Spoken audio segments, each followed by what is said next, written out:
Welcome to my Channel Deep Sleep Mission-DSM. As we begin, I would be delighted if you could share your location in the comments below. It's truly inspiring to witness how far this content travels and to connect with viewers from across the world. The water was wrong that night. I knew it the second my headlights swept across the boat launch at Bro Bridge. But I went anyway. That's the thing about warnings from old Cajun fishermen. You never believe them until it's too late. My grandfather used to say the bayou remembers everything. Every boat that sank in its waters. Every person who never came back. He'd lean forward in his rocking chair on the porch, voice dropping to a whisper. "Tommy, promise me, you'll never fish past midnight." That's when the bayou takes what it's owed. I thought it was just Louisiana folklore. Another ghost story to keep kids from drowning. I was wrong. So, before I tell you what happened that October night, before I explain why I haven't touched a fishing rod in 3 months, let me ask you something. Have you ever felt water watching you? Not metaphorically, I mean actually watching, studying, waiting. If you haven't, count yourself lucky. If you have, then you already know this story is true. Now, let me tell you exactly what happened when I broke the oldest rule of the Louisiana Bayou. The story really starts 3 days before that night. I'd just gotten laid off from the chemical plant in Lake Charles. Budget cuts, they said. 23 years old, newly unemployed, and desperate to clear my head. That's when my buddy Jake called. "Tommy, you gotta see this," he said, voice crackling through my phone. "Posted this morning on the fishing forums. Some guy caught a 30-pound catfish out by Whiskey Bay last night. 30 pounds, man." I sat up on my couch, suddenly interested. Whiskey Bay? That's 40 minutes from here. Exactly. And get this, he caught it at 2 in the morning. Said the big ones only come up after midnight now. Something about the water temperature changing. I should have heard the warning in that. Should have remembered my grandfather's stories. But all I could think about was that trophy catfish. The one that would make everyone forget I was the guy who just lost his job. "You thinking what I'm thinking?" Jake asked. "Tomorrow night?" "Can't. Sarah's got me painting the nursery. But you should go, man. Take your dad's boat." My dad's John boat sat under a tarp in our backyard. Hadn't been used since he passed 2 years ago. The Evinrude motor probably needed work, but I had nothing but time. That afternoon, I spent 3 hours getting the boat ready. The aluminum hull was covered in spider webs and leaves, but underneath it was solid. I checked the transom bolts, tested the trailer lights, and spent an hour cleaning old mud dauber nests out of the motor cowling. Dad always said a clean motor was a reliable motor. The Evinrude had that familiar smell of old gas and oil. I drained the ancient fuel from the tank, replaced it with fresh premium. Changed the lower unit oil, which came out black as coffee. The spark plugs were corroded, so I drove to AutoZone and bought new ones. By the time I was done, the old motor looked almost respectable. That evening, I called my mom to let her know I'd be fishing the next night. She lived alone since Dad died, and I tried to check in regularly. "Where you going, baby?" she asked. "Whiskey Bay. Heard the cats are biting good." There was a long pause. "Tommy, that's where your grandpère used to fish." "I know, Mama." He always said that place was different, especially at night. "Just old stories, Mama." "I'll be careful." But after I hung up, I found myself thinking about those stories. Grandpère had been full of them. Tales of the Rougarou, the Honey Island swamp monster, the phantom steamboat that appeared on foggy nights. Most of them I'd dismissed as entertainment for a kid who spent too many summers on the porch. But there was one story he never told with a smile. The story about the water shadow. Long before the French came, he'd said one night when I was maybe 10, the Chitimacha lived here. They knew the bayou better than anyone. But even they had rules. Never fish alone at night in October. Never follow voices in the water. And never, ever answer when something calls your name from beneath the surface. Why, grand-père? Because some things down there ain't fish, petted. Something's been waiting a long, long time. I pushed the memory away. Old man's superstitions. But as I loaded my tackle box that night, I made sure to pack the big spotlight and extra batteries. That afternoon, I drove to Guidry's bait shop on Highway 190. The bell above the door rang as I walked in, that familiar smell of crickets and minnows hitting me immediately. Old man Guidry looked up from behind the counter, his weathered face creasing into a frown when he saw me. "Tommy Hebert," he said slowly. "Ain't seen you since the funeral." "Yes, sir, need some supplies. Heading out to Whiskey Bay tomorrow night." His frown deepened. "Night fishing?" "Yes, sir. Heard they're biting after midnight." Guidry set down the lure he'd been organizing, walked around the counter. He was smaller than I remembered, shoulders hunched with age. His hands shook slightly as he moved, but his eyes were still sharp as a hawk's. "Your grand-père ever tell you about the rougarou?" I forced a laugh. "The werewolf?" "Come on, Mr. Guidry. Not a werewolf." His voice was serious. Something older. Something that was here before the French, before the Spanish, before anyone. The Chitamaca Indians, they knew. They called it the water shadow. "Mr. Guidry, October's when it hunts," he interrupted. "When the water gets dark and the cypress trees start dying. When the boundary between worlds gets thin, that's when people disappear." I shifted uncomfortably, noticing other details about the shop I'd never paid attention to before. Newspaper clippings were tacked to the wall behind the counter. Headlines like, "Local fisherman missing," "Search called off for boater," "Third disappearance this month," all dated in October, all from different years going back decades. "Mr. Guidry, people have accidents. No accidents." He pulled down one of the clippings. "Look here. Michel Boudreau, 1987. They found his boat intact, motor still running, but Michel was gone, fishing gear laid out neat, like he just vanished mid-cast." He pulled down another. 1994. James Thibodeau. Same thing. Boat found circling by itself in the middle of the bayou at dawn. Coffee still warm in his thermos. My hands were starting to sweat. Could be any number of explanations. Could be. Guidry's eyes never left mine. But here's what they don't put in the papers. Every one of these men was last seen heading to the same spot.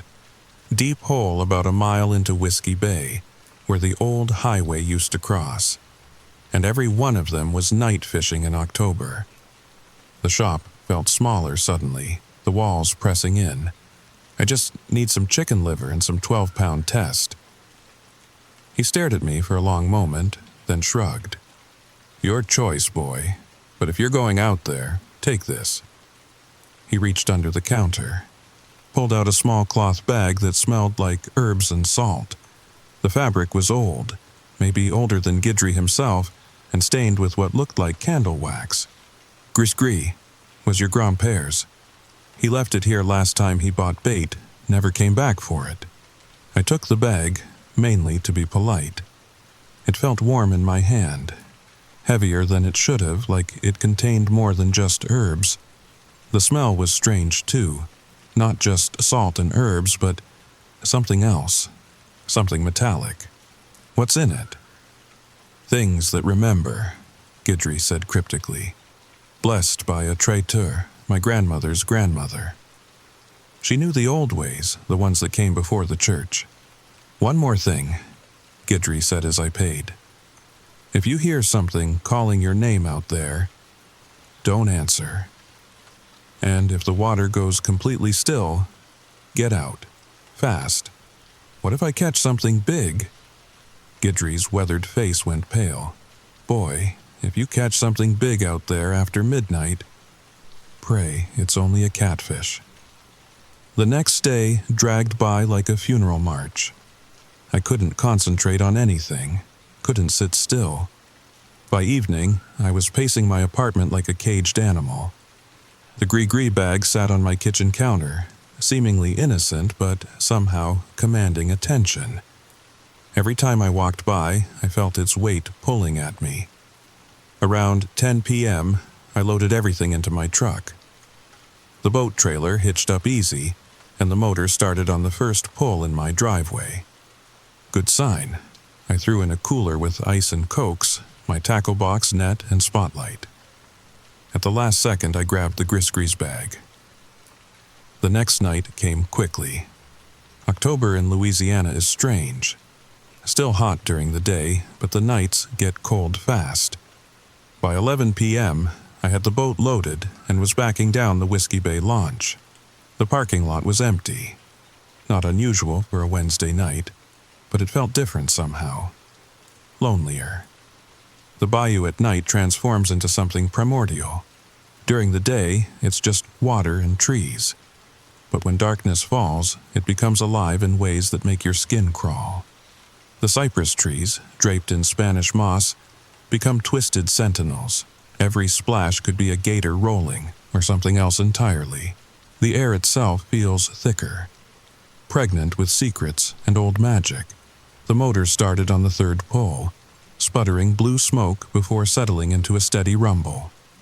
I'd replaced the spark plugs that afternoon, topped off the gas. Everything checked out fine. I motored out slowly, following the main channel. The GPS on my phone showed a good spot about a mile in Deep Hole, where the old highway used to cross before they built the interstate. Supposed to be full of catfish. As I navigated deeper into the bayou, I began to notice things. The water was darker than usual, almost black despite my spotlight. The usual sounds were muted. No night herons calling. No bull gators bellowing their territorial claims. Even the ever-present buzz of mosquitoes seemed subdued. By 11:45, I had my lines in the water. 2 rods with chicken liver, 1 with cut bait. I settled back in my camping chair, opened a Coke, and waited. The first hour was normal. Caught 2 small cats, maybe 3 pounds each. Threw them back. The mosquitoes were bad, but the off-spray kept them mostly away. I could hear the interstate in the distance, cars and trucks heading to Houston or New Orleans. Then midnight came. I remember checking my phone, 12 o'clock exactly, when everything changed. The first thing I noticed was the silence. Not regular quiet, but complete, absolute silence. No insects, no frogs. Even the interstate noise disappeared, like someone had thrown a switch. I sat up in my chair, looked around.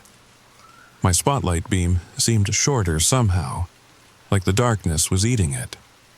The water, which had been moving with a slight current, went completely still, glass smooth. Then I heard it. "Tommy!" My name, whispered from somewhere behind me. I spun around, spotlight sweeping the water. Nothing, just black bayou and cypress knees. "Tommy, over here," this time from the left. I swung the light that way, caught a glimpse of something sliding beneath the surface. Too big to be a gator, too smooth. My hands were shaking as I started reeling in my lines. Forget the trophy catfish. Something was wrong here. Guidry's warning echoed in my head. If the water goes completely still, get out. That's when my middle rod bent double. The drag screamed as something massive took the bait and ran. The rod holder nearly ripped off the boat's edge. I grabbed it, felt the raw power on the other end. This wasn't a catfish. Catfish don't move like that. Don't pull with that kind of intelligent strength. "Tommy, let me go." The voice came from the water where my line disappeared, clear as day, like someone was down there talking through the surface. I should have cut the line, should have started the motor and left, but fisherman's pride is a stupid thing. I'd driven all the way out here, rigged everything up. I wasn't leaving empty-handed. I fought it for 10 minutes, 15. Whatever it was stayed deep, making long runs that stripped line from my reel. My arms burned, sweat soaked through my shirt despite the cold. The thing on the end of my line felt wrong in ways I couldn't explain. Fish fight with instinct. They pull straight away, try to dive deep or wrap you around structure. This thing seemed to be playing with me, letting me gain line only to strip it away again. There was intelligence behind its movements, a calculating patience that made my skin crawl. Then it surfaced. 20 feet from the boat, something broke the water. In the spotlight beam, I saw pale flesh, almost human-looking, but wrong. The proportions were off, too long, too twisted. And the face, God, the face. It looked like my grandfather, not exactly like him, but close enough that I gasped, nearly dropped the rod. The thing smiled with too many teeth, black eyes reflecting my light like a gator's. "Tommy," it said with my grandfather's voice, "I've been waiting for you." I cut the line. My knife was out before I even thought about it, slicing through the 12-pound test like paper. The thing in the water laughed, a sound like grinding metal, before sliding back under. I yanked the motor's pull cord, nothing. Pulled again, nothing. The boat started moving, not drifting, being pulled. Slowly at first, then faster. Something underneath was dragging me deeper into the bayou, away from the launch, away from safety. I grabbed my phone to call for help. No signal. The screen flickered, showing impossible things. Text messages from my dead father. Voicemails from numbers that didn't exist. Photos I'd never taken of places I'd never been. One photo made my blood freeze. It showed me sitting in this exact boat, but the timestamp was from 15 years ago.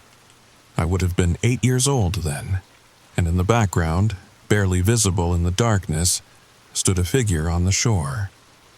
A figure that looked exactly like my grandfather. The boat stopped suddenly. So hard I nearly fell overboard. We were in a part of the bayou I didn't recognize. The cypress trees were wrong. Too tall, too twisted. Their branches formed impossible geometries against the starless sky. The water was black as oil, and when I shined my light down, it seemed to absorb the beam rather than reflect it. Then I saw the others. Boats like mine, dozens of them, all empty, all rotting. Some looked fresh, maybe a few weeks old. Others were just skeletal frames wrapped in moss and vines. A rusted Ranger bass boat with Cajun Queen still visible on the transom. A wooden pirogue that might have been 100 years old, its cypress planks green with algae. Names were still visible on some. Daddy's Toy, Night Rider, Boudreaux's Pride. Each one told a story, a life cut short, a family left wondering. All abandoned, all empty. That's when I understood. This wasn't just a fishing spot, it was a graveyard, and I was about to be the newest resident. The water around my boat began to bubble. Not boiling, but like something huge was breathing underneath. Each bubble that broke the surface released a smell, decay and mud and something chemical, like formaldehyde mixed with rotting fish. I tried the motor again. This time it coughed, sputtered, almost caught. Come on, Dad, I thought. If you're watching, help me out here. That's when the first one climbed aboard. It pulled itself over the back of the boat, water streaming off skin that looked like wet leather. Human-shaped but wrong, joints bending in too many places, fingers too long, reaching for me with webbed digits that ended in black claws. The thing had been human once. I could see that in its general shape, in the remnants of clothing that clung to its decaying frame. A baseball cap, so rotted the team logo was unreadable. Waders that might have once been green, but were now the color of pond scum. It spoke with a voice like drowning. Stay, fish with us, forever. I grabbed the only weapon I had, a fillet knife from my tackle box. The blade was maybe 6 inches, sharp but pathetic against whatever this thing was. I slashed at it. The knife went through its arm like cutting pudding. No blood, just black water that smelled like death. The thing didn't even flinch, kept coming, reaching. Its face was the worst part. Human features stretched and distorted as if someone had tried to sculpt a person from memory but gotten the proportions all wrong. The mouth was too wide, filled with teeth that belonged in a shark's jaw. The eyes were completely black, reflecting my spotlight like oil on water. That's when I remembered the gris-gris bag. I pulled it from my pocket, threw it at the creature. The moment it touched that thing's chest, it screamed, a sound like tearing metal, and fell backward into the water. Where the bag had touched, the creature's flesh bubbled and steamed like acid had been poured on it. But more were coming. They rose from the bayou all around me, dozens of them, all wrong, all reaching. Some wore the remnants of clothes. A Bassmaster tournament shirt from 1987, the bright colors now faded to gray. Waders that might have been from the 1960s, patched and repatched by hands that would never fish again. One still had a fishing vest on. Lures rusted to the fabric like bizarre jewelry. These weren't monsters. They were fishermen. People who'd come out here at night. People who'd ignored the warnings. People who'd been collected. And now they wanted me to join them. I grabbed the pull cord with both hands, yanked with everything I had. "Start!" I screamed. "Please, start!" The motor roared to life. I slammed it into gear, twisted the throttle wide open. The boat lurched forward. Several of those things still trying to climb aboard. One got its fingers on the edge. I brought the fillet knife down, severed them. They fell into the water like dead fish, but the creature kept reaching with the stumps, black ichor flowing from the wounds. But I had no idea where I was going. The bayou had changed. Channels I knew were gone. New passages had opened. My phone's GPS showed me in the middle of Lake Pontchartrain, 40 miles away. Impossible. The water itself seemed alive now, forming waves that pushed against my boat, trying to slow me down. Cypress branches reached out like grasping hands, scraping against the hull with sounds like fingernails on a chalkboard. The very air grew thick, making it hard to breathe. I picked a direction and went. Motor screaming. Boat bouncing off cypress knees and logs. Behind me I could hear them following. Not swimming, walking on the bottom. Hundreds of footsteps through the mud, getting closer. The sound was like an army marching underwater, and with it came voices. Some speaking English, others French, a few in languages I didn't recognize. All of them calling my name, begging me to stop, to join them in their eternal fishing trip. Then I saw light. Not electric light. Fire. A camp on a small island of solid ground. Someone else was out here. I aimed for it, beached the boat hard, scrambled onto land. The fire was real, warm, normal. An old Coleman lantern sat on a camp table, its familiar white glow the most beautiful thing I'd ever seen. A tent was pitched nearby and I could smell coffee brewing. "Hello?" I called.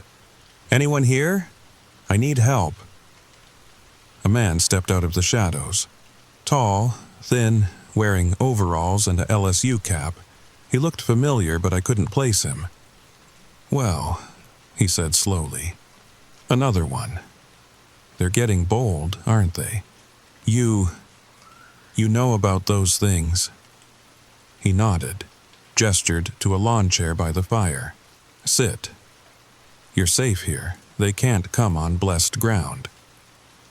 I collapsed into the chair, hands shaking so bad I couldn't hold the Coke he offered me. Around the edges of the firelight I could see shapes moving in the water, but they came no closer to shore. "What are they?" "The collected," he said. "Every person who ever drowned in this bayou. Every fisherman who stayed past midnight in October.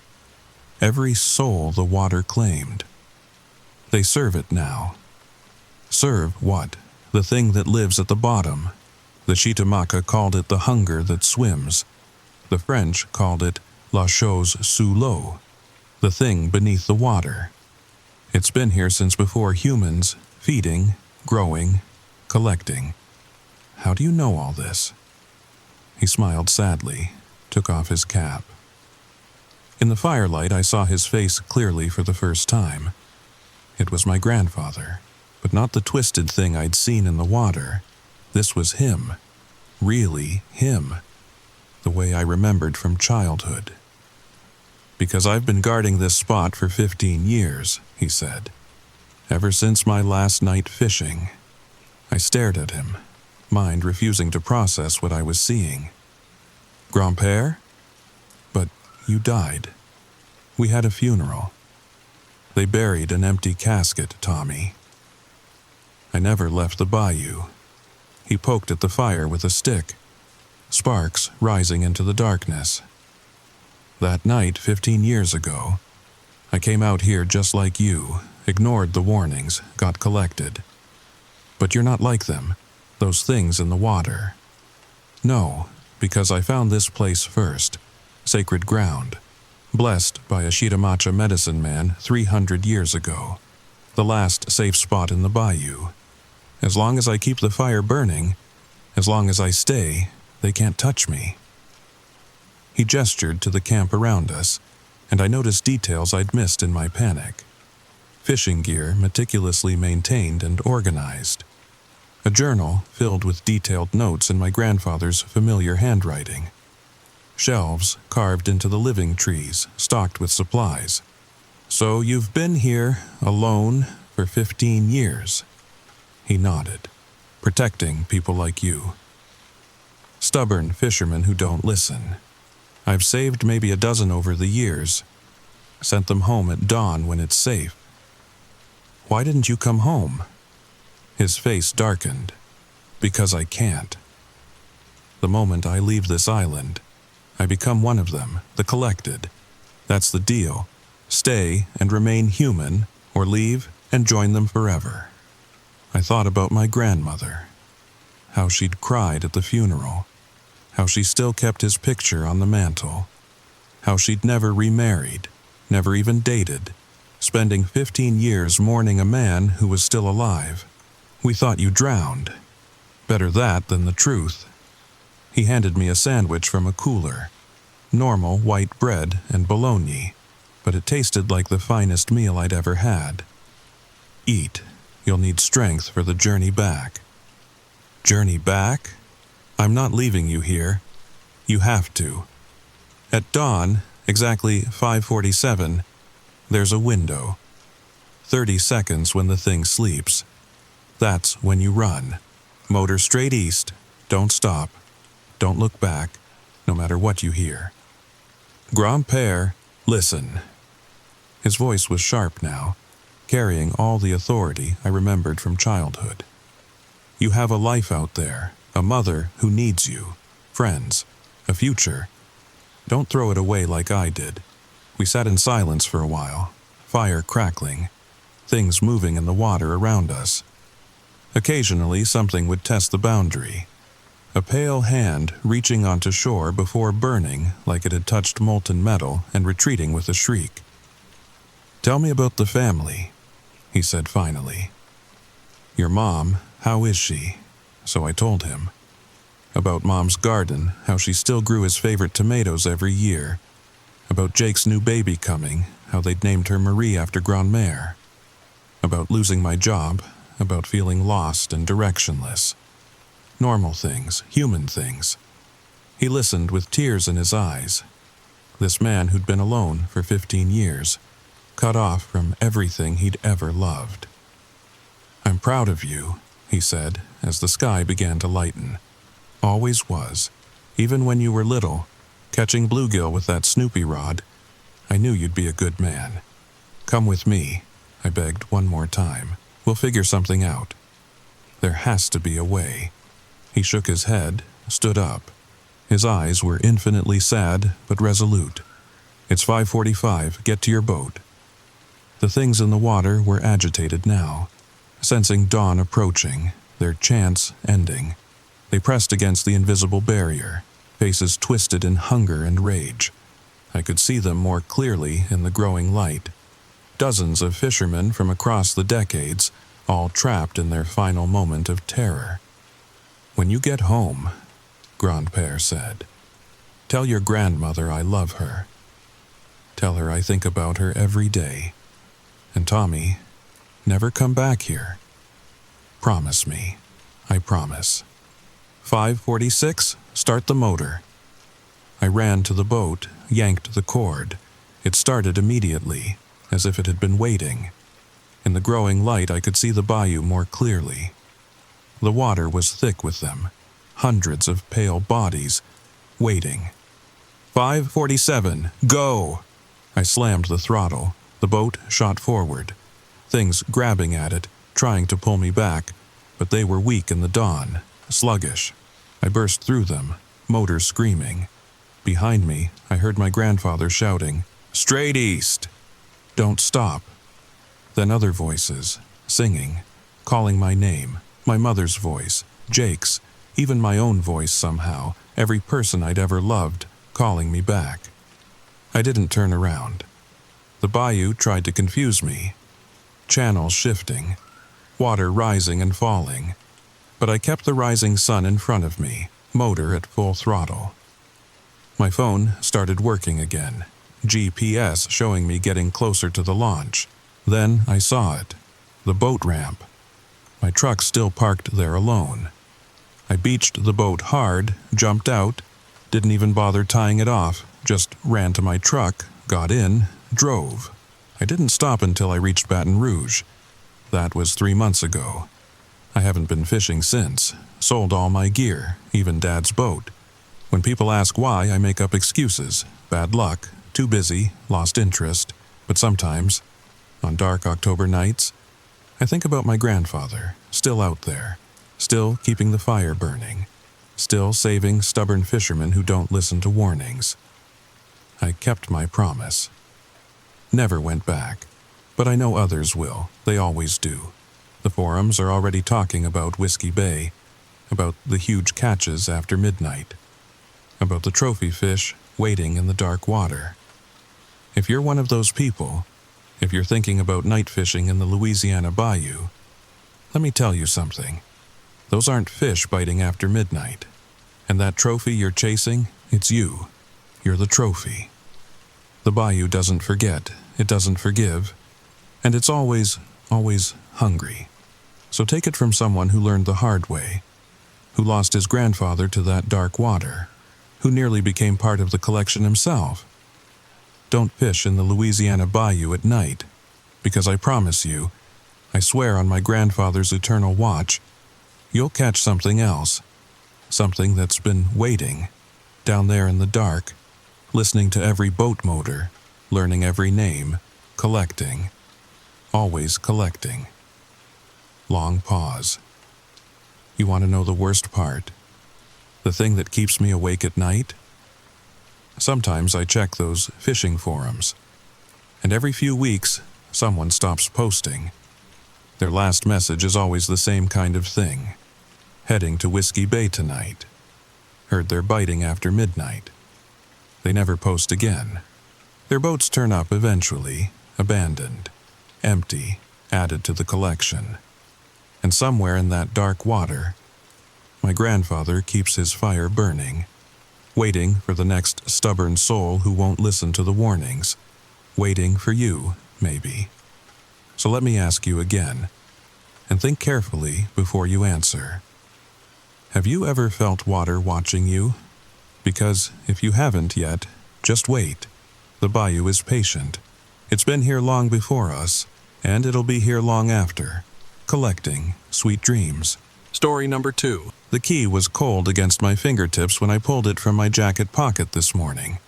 Just a regular brass key with a faded orange plastic tag that read, "You store at number 237," in scratched black numbers. The thing is, I've never rented a storage unit in my life. I stood there in my kitchen in Minneapolis, coffee getting cold in my hand, turning that key over and over. The weight of it felt wrong somehow. Too heavy for its size, like it was pulling my hand down, pulling me somewhere. You ever get that feeling when something's so familiar it makes your skin crawl? That's what holding this key felt like. My thumb knew exactly where to grip it. My fingers found worn spots that fit them perfectly. But I swear to God I'd never seen this key before in my life. I should have thrown it away. Should have just tossed it in the junk drawer with all the other mystery keys everyone collects. But something about the way it caught the morning light, the way it seemed to hum against my palm, I couldn't let it go. Before I tell you what happened next, let me ask you something. Do you believe we leave pieces of ourselves in the things we own? Not metaphorically, I mean literally. Because after what I found in that storage unit, I'm starting to think maybe we do. Maybe that's exactly what we do. And maybe, just maybe, those pieces can live on without us. If you're listening to this late at night, you might want to turn on another light. Trust me on this one. The story begins now. The U-Store facility sat on the outskirts of town, one of those sprawling complexes of orange and gray buildings that seem to multiply in the shadows of every American city. I'd driven past it 100 times on my way to work, never giving it a second thought. But that Tuesday morning, the key practically burned in my pocket as I pulled into the gravel parking lot. The office was exactly what you'd expect. Wood paneling from the 70s, a dusty plastic plant in the corner, the smell of old cigarettes trying to hide under cheap air freshener. Behind the counter sat a woman who looked like she'd been working there since the place opened. Her name tag said Dolores in faded letters. "Help you?" She didn't look up from her crossword puzzle. I set the key on the counter, the sound it made, like dropping a stone into still water. I think I have a unit here, number 237. Now she looked up. Her eyes were the palest blue I'd ever seen, almost white. 237. Not a question, a statement. She typed something into an ancient computer, her long nails clicking against the keys. "Says here you've had it for 3 years. Payments on auto draft from your checking account." She squinted at the screen. "Everything looks current. You need to add someone to the access list or something?" 3 years, my mouth went dry. Could you tell me what name is on the account?" Those pale eyes fixed on me. "Your name, honey. Same as on your driver's license there." I looked down. My wallet was open on the counter. I didn't remember taking it out. "Building C, down the end of the last row. You know the way." She went back to her crossword. 6 across, 7 letters. Something that returns when you least expect it. I wanted to ask more questions. Wanted to demand to see the paperwork, the signature, some proof that I'd actually rented this unit. But my feet were already moving toward the door. My hand was already pushing it open. The key felt heavier now, pulling me forward like a magnet finding true north. Building C stood apart from the others, tucked back where the property met a thin line of pine trees. The afternoon sun should have been warming the metal doors, but this whole section felt cold. The kind of cold that settles in your bones and makes you remember every nightmare you've ever had. Unit 237 was at the very end. A standard orange roll-up door with a simple padlock. The key slid in smooth as silk. The lock opened with a click that echoed too long in the narrow corridor between buildings. I should mention, I live alone. Have for the past 5 years since my divorce. My apartment's a minimalist setup. Everything I own fits in a 1-bedroom place with room to spare. So what could possibly be in a storage unit I didn't remember renting? The door rolled up with a grinding metal sound that made my teeth ache. The smell hit me first. Old paper and leather and something else. Something sweet and wrong. like flowers left too long in a vase. The unit was 10 by 15 feet, and it was full, floor to ceiling, wall to wall, packed with banker's boxes, each one labeled in handwriting I recognized but couldn't quite place. The labels were dated, starting from 3 years ago and moving forward month by month. January memories, February revelations, March discoveries. But here's the thing that made my hands start shaking. The most recent box, sitting right in front, was labeled October preparations. Today was October 10th. I pulled that box toward me. Inside, organized in clear plastic folders, were documents.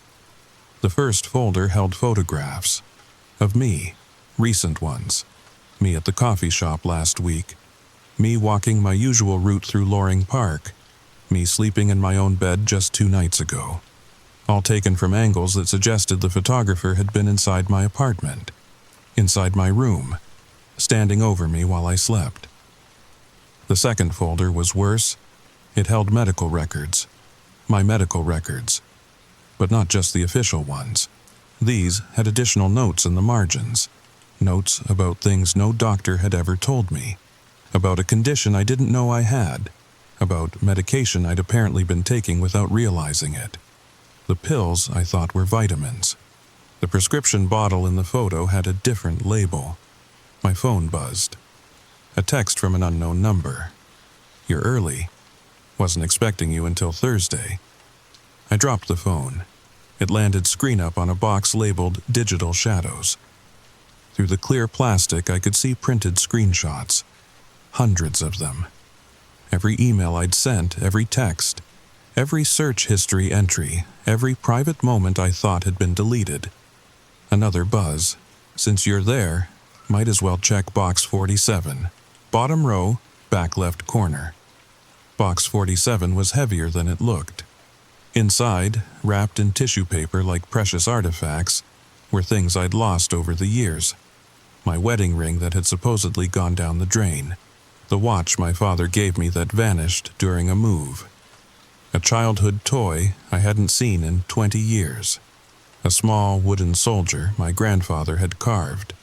But they weren't just sitting there. They were arranged, displayed like evidence. Underneath them was a leather journal. The first entry was dated 3 years ago, the day I apparently rented this unit. The handwriting was mine, but the words, "Day 1. The forgetting has begun." By the time I read this again, I won't remember writing it. The doses are calibrated perfectly, enough to erase the recent past, but leave the rest intact. I've given myself this gift, this chance to live without the weight of what I've done. I flipped forward, my hands trembling so bad I could barely turn the pages. Day 84. I saw myself today at the grocery store. The other me. The one living the life. He looked happy, lighter. The guilt is gone from his eyes. The plan is working. Day 186. The integration is nearly complete. Soon there will only be one of us. The one who doesn't remember. The one who can sleep at night. Day 365, 1 year. The old me is almost gone. Just fragments now. Pieces scattered in this room. But they're safe here, contained. As long as the unit remains locked, the memories stay buried. My phone rang. Unknown number. I answered without thinking. "You weren't supposed to find the key." The voice was mine, but different, older, tired. I was so careful. Moved it every few weeks. Never kept it in the same pocket twice. "Who is this?" "You know who it is." "I'm the part of you that remembers, the part you've been drugging into submission for 3 years. But the medications are wearing off, aren't they? The headaches are getting worse. The dreams are getting clearer. I did have headaches, every morning. And the dreams, fragments of faces I couldn't quite place. Voices calling a name that wasn't quite mine. "Check box 1, the voice said. "You need to understand what you're trying to forget." Box 1 was in the back corner, covered in dust. Inside was a police report, a missing persons case. The name was familiar but wrong, like hearing your own name pronounced in a foreign accent. The photo was me, but younger. And the date was 5 years ago. There was a newspaper clipping underneath. Local man questioned in disappearance of business partner. Another photo, me again, but the eyes were different, harder. The kind of eyes that had seen something they couldn't unsee. He was stealing from the company, the voice on the phone said.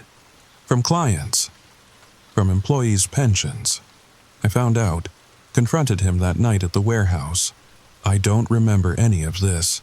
That's the point. You wanted to forget. So you created me, the version who remembers, the version who stays here in this unit with all the evidence, while you, the clean version, gets to live in the world. More boxes, more labels. The warehouse night, the body, the cover-up, the new identity. My legs gave out. I sat on the cold concrete floor, surrounded by a life I didn't remember living. But here's the thing, the voice continued, and now it sounded closer, like it was coming from inside the unit. The separation isn't perfect. You can't completely split a person in two. There's bleed-through, the headaches, the dreams, and sometimes. A hand fell on my shoulder. My hand, but attached to someone else. I turned and saw myself. Older, grayer, eyes full of terrible knowledge. Sometimes, he continued, the pieces find their way back together. We stood there, two versions of the same person, in a storage unit full of divided memories. The other me, the original me, looked exactly as I would in 10 years if I'd aged badly. Stress lines carved deep into his face, hair more gray than brown, but it was the eyes that were truly different. They held weight, the kind of weight that comes from carrying something unbearable. This isn't possible, I said. 3 years ago, you wouldn't have believed it either, he replied, moving to another box.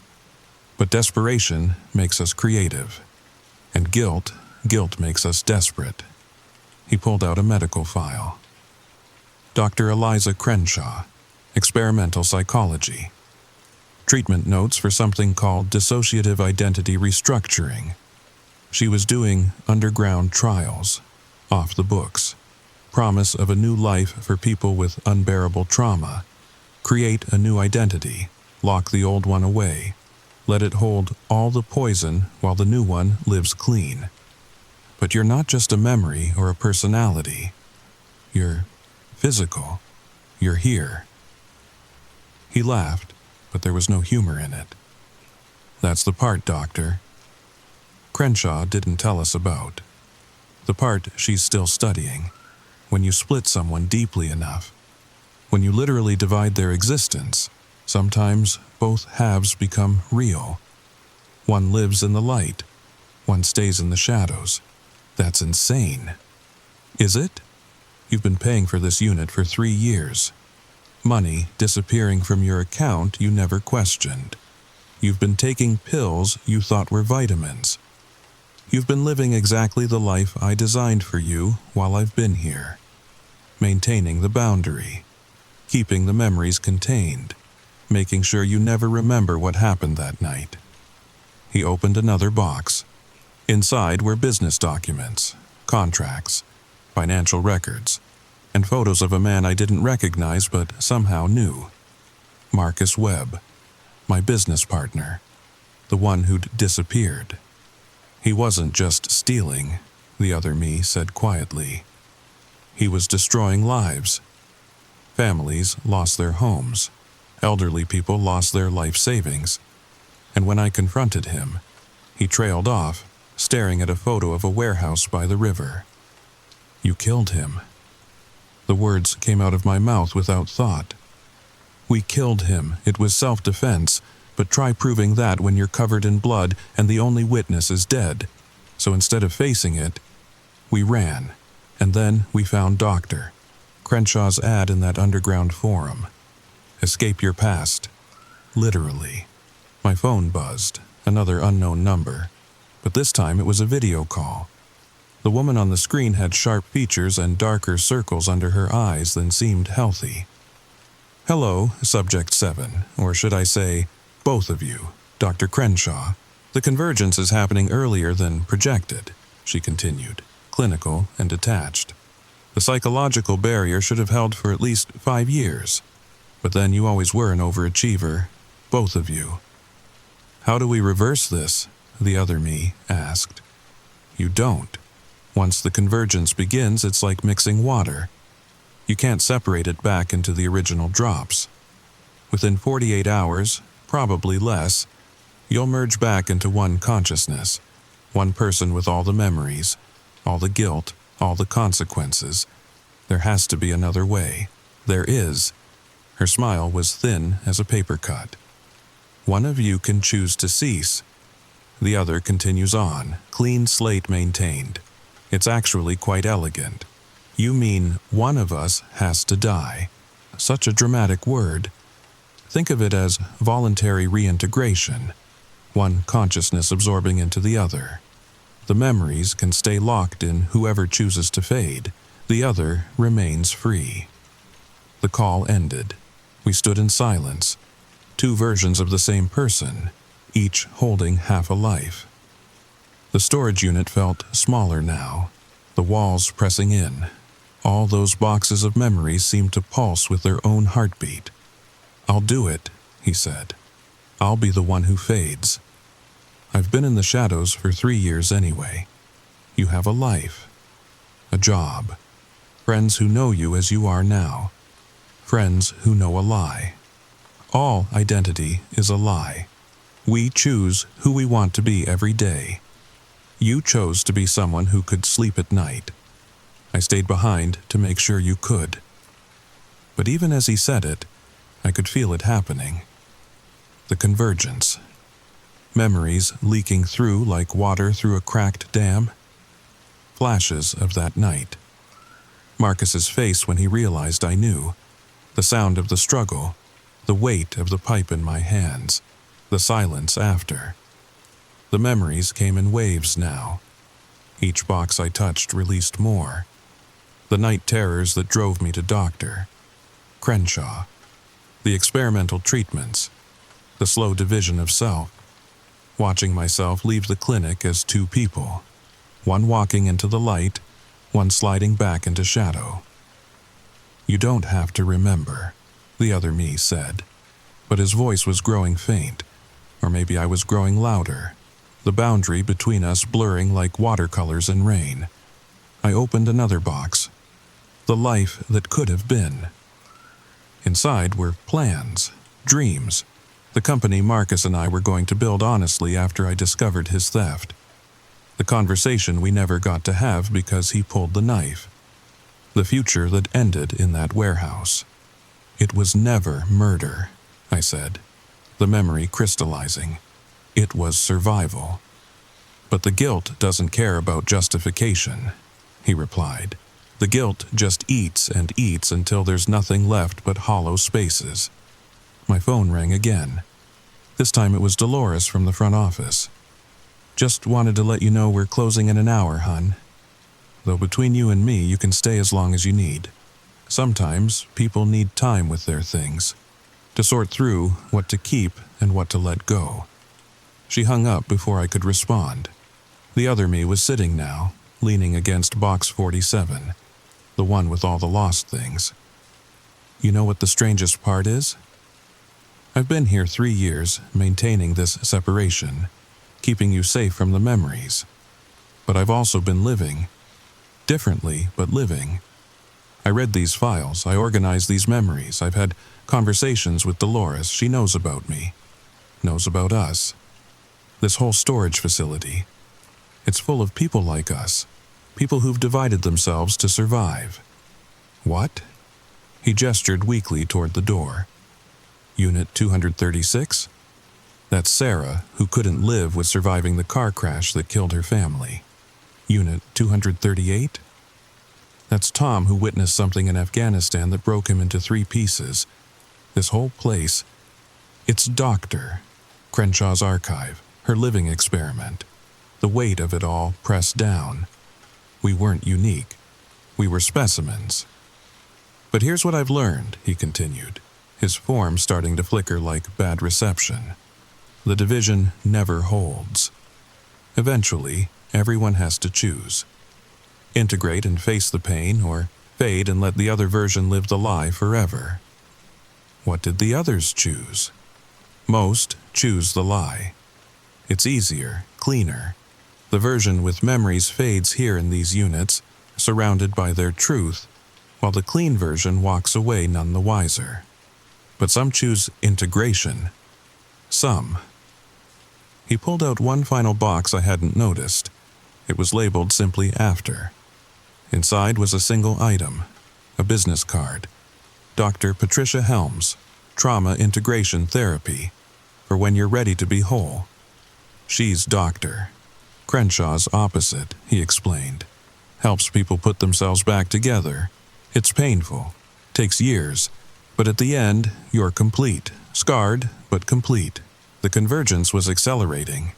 I could feel his memories flooding in, not just of the warehouse, but of these 3 years, the loneliness of existing in shadows, watching me live a half-life.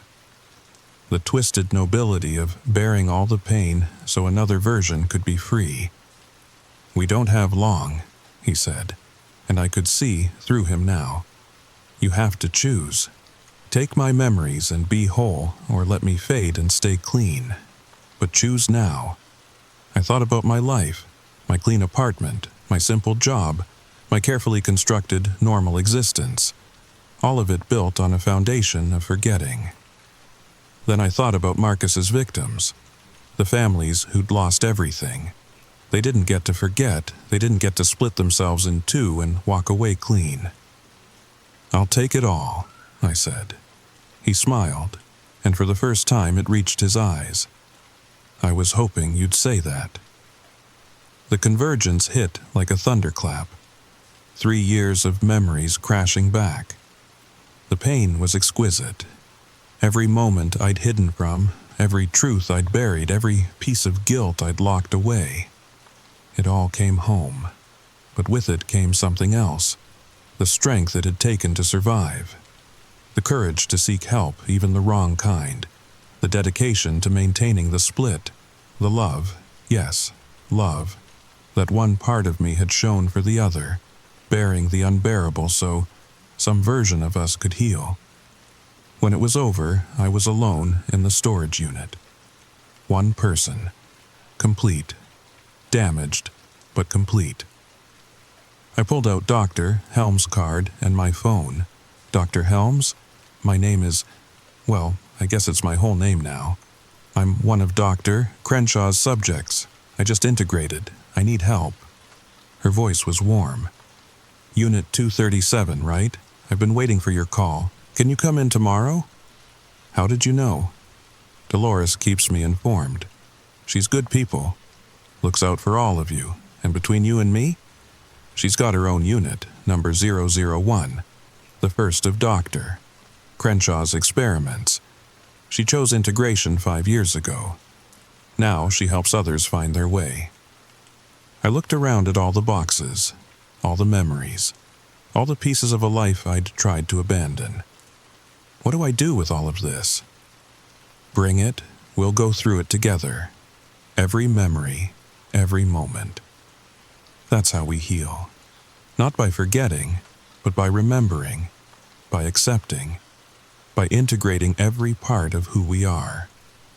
I hung up and started loading boxes into my car. It took 7 trips to carry 3 years of hidden life back into the light.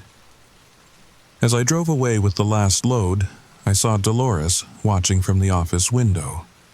She gave me a small nod, a survivor recognizing another survivor. That was 6 months ago. I still have the key. I keep it on my keychain now, right next to my regular keys.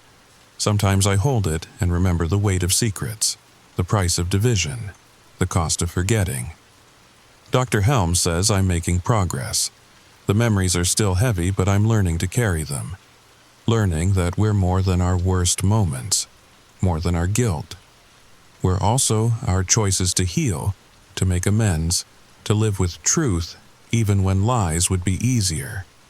I've reached out to Marcus's victims, started a fund with the money he stole. It won't fix everything, but it's a start. And sometimes, late at night, I drive past the U-Store-It facility. I see lights in some of the units, other divided souls maintaining their separations, holding their own darkness so another version can live in light. I want to tell them it's okay to come back together. That integration hurts, but incompleteness hurts worse. That being whole, even with all our shadows, is better than being half-even in perfect light.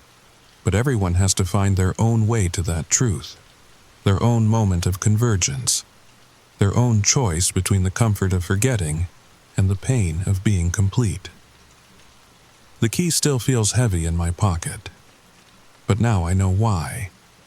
It's not the weight of metal, it's the weight of memory, the weight of truth, the weight of choosing to be whole in a world that makes it so easy to split apart. If you've made it this far, if you're listening to this in the dark, wondering about your own divisions, your own forgotten selves, check your pockets. You might be surprised what keys you find, what doors they open, what parts of yourself are waiting in the shadows, holding your pain, keeping your secrets, loving you enough to bear what you couldn't. We all have our storage units. The question is, are you ready to open yours? But here's the thing I haven't told you, the thing that keeps me awake some nights. Last week I found another key in my jacket. Different pocket, different storage facility, different number. The tag reads, "You store it number 001. Dolores's unit." And written on the back, in handwriting, I'm just starting to recognize as my own. For when you're ready to know the truth about Dr. Crenshaw. Some convergences, it seems, are just the beginning. The weight of this new key is different. Heavier somehow. Not with memory, but with possibility. With the promise of answers to questions I hadn't thought to ask. What was Dr. Crenshaw's true purpose? How many others like me had she divided? And what happened to the subjects who chose complete erasure instead of integration? Sometimes, when I hold both keys together, I swear I can feel them pulling toward each other. Like magnets, like puzzle pieces that know they belong together. The old key warm with familiar trauma, the new one cold with untold secrets. Sweet dreams. Story number 3. The morning David stopped casting a shadow was the morning I found him standing in our kitchen, staring at the spot where his shadow should have been. Just standing there, silent, his coffee getting cold in his hand. "Honey?" I said, and when he turned to look at me, something in his eyes made my stomach drop. They weren't empty. Number. They were too full, like he was seeing something behind his own reflection. If you're listening to this, check the shadows around you right now. Count them. Make sure they match the number of people in the room, because once you notice one is missing, it's already too late. And now, the story begins. 3 weeks ago. That's when it started. A Tuesday morning in our little suburb outside Portland, Oregon. October rain tapping against the windows of our 2-story colonial. The kind of gentle sound that usually made me want to stay in bed just 5 more minutes. David had already gotten up for his morning run. 6 a.m. sharp, like clockwork. 15 years of marriage, and the man never missed a day. Rain or shine. I used to joke that the only thing more predictable than Pacific Northwest weather was my husband's exercise routine. He'd been running the same route for years, down Maple Avenue, through the residential streets lined with craftsman houses and towering Douglas firs, past the coffee shop that never opened before 7, past the elementary school where I taught, through the park and back home. 43 minutes, give or take. I could time my morning routine around it, but that morning felt different from the moment I woke up. The rain against the windows sounded wrong somehow. Not the usual gentle patter, but something more urgent, more purposeful. Like it was trying to tell me something. I lay in bed listening, watching the gray light creep through our bedroom curtains, waiting for the familiar sound of David's return. I was making breakfast when he came back. Scrambled eggs, wheat toast, orange juice. The usual. I heard the front door close, heard his running shoes squeaking on the hardwood floor. But then, silence. Not the normal silence of him catching his breath or checking his phone. This was different, heavy. "David?" I called out, flipping the eggs. "Breakfast is almost ready." No answer. I found him in the hallway, standing under the overhead light, just standing there looking down at the floor. His Nike running gear was soaked through with rain, creating a small puddle around his feet. His breathing was ragged, not from exertion, but from something else. Fear, maybe. Confusion. But that's not what made me stop cold. The puddle was spreading in the light. But David wasn't casting a shadow. The light hit him, went through him somehow, and pooled on the floor like he wasn't even there. "Sarah," he said, and his voice sounded hollow, like it was coming from somewhere far away. "Something's wrong." I laughed, actually laughed, because what else do you do when reality breaks? You're probably just tired, honey. Maybe you're getting sick." But even as I said it, I walked closer, looked at the floor, looked at the wall. Nothing. No shadow. The lamp on the side table cast my shadow perfectly against the cream-colored wall, but David might as well have been made of glass. I reached out to touch him, half expecting my hand to pass right through, but he was solid, warm, real. His pulse was racing under my fingertips when I pressed them to his wrist. "When?" I swallowed hard. "When did you notice?" "During my run," he said quietly. "I was passing under the streetlights on Maple Avenue. You know, by the Johnson's house, and I noticed the light wasn't behaving right. Then I looked down and..." He gestured at the empty floor. The Johnsons had lived next to us for 8 years. Frank worked at the shipyard. Nancy taught piano lessons from their living room. Normal people, normal house, normal streetlight that had illuminated David's shadow thousands of times before. "But that's not all," David continued, and his voice dropped to a whisper. "Sarah, I think someone was following me during the run. I kept hearing footsteps that matched mine perfectly, but when I turned around..." He shuddered. "Nothing there. Just my own absence." We stood there for what felt like hours but was probably only seconds. The eggs were burning in the kitchen. The smoke alarm started beeping. Neither of us moved. Should we go to the hospital?" I finally asked. David looked at me then, really looked at me, and I saw fear in his eyes. Real, bone-deep fear. "And tell them what, exactly? That I've lost my shadow? They'll think we're insane." He was right, of course. What do you even Google for something like this? "Husband missing shadow, not a Peter Pan situation, please help." We called in sick to work. Both of us. Spent the entire day testing it. Different lights, different angles, different rooms. I dragged David to every window in the house, held flashlights at every conceivable angle. Even went outside when the rain stopped.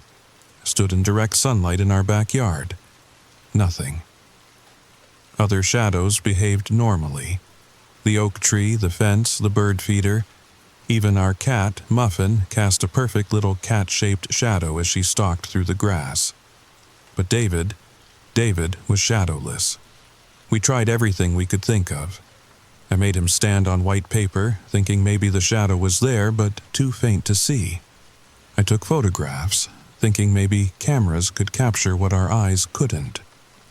I even called my sister in California, making up some story about a science project for my students, asking if she'd ever heard of people losing their shadows. "That's silly, Sarah," she'd laughed. "Shadows aren't things you can lose. They're just physics, light and obstruction. You can't misplace physics, but you can, apparently. You absolutely can."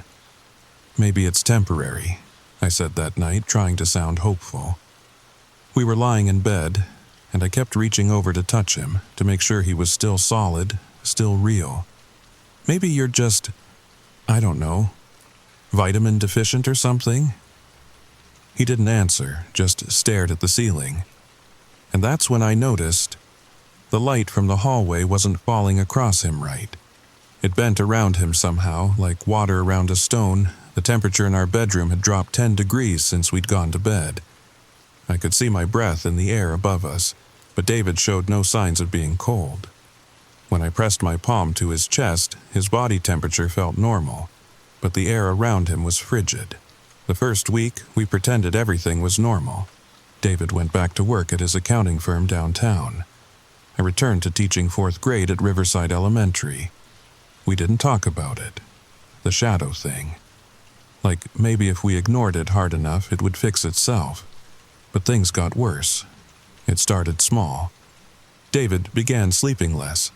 I'd wake up at 2, 3 in the morning and find his side of the bed empty. He'd be downstairs, sitting in the dark living room. Not watching TV, not reading, not on his phone, just sitting, perfectly still, hands folded in his lap, staring at nothing. "Can't sleep," he'd say when I asked. "Keep having these dreams." "What kind of dreams?" I can't really remember. Just darkness and voices, calling from somewhere far away." He paused, running his hands through his hair. "And there's this pull, Sarah. Like something's trying to drag me somewhere.